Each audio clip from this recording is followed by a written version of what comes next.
neskaitant akmens paieškos, idėjos, bet taip kaip jau... Išteklių panašiai kokią porą, trejetą savaičių. Ištisų darbą, ne? Jo.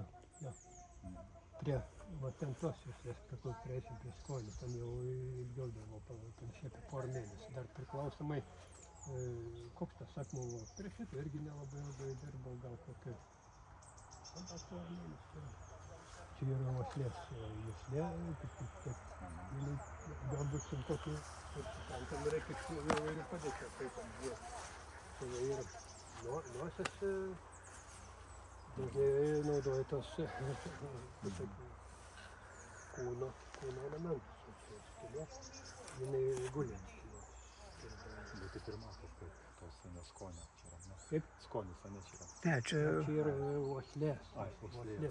Aš daugiausiai pasakoju apie tą būtent, ant kurios ta mergina apgroja, ar laimina, ar kaip čia įvardijus, nes ta uoslės juslė, kaip ir visos juslės, jos yra tikrai labai svarbios ir ypatingai tos senosios gentys, pirmi, sako, už kilometro pajusdavo kaip priešai, per uoslę, per klausą, nes, sakau, gyvūnijos pasaulis yra, kaip pasižiūrėk į bet kokį padarėlį, jis ant tiek greitai sureaguoja į kažkokį pašalinį judesį ar žmogaus atėjimą.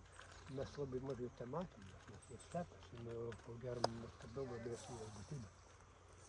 Tai va čia yra, ne, tai uoslės, o ten yra skonį.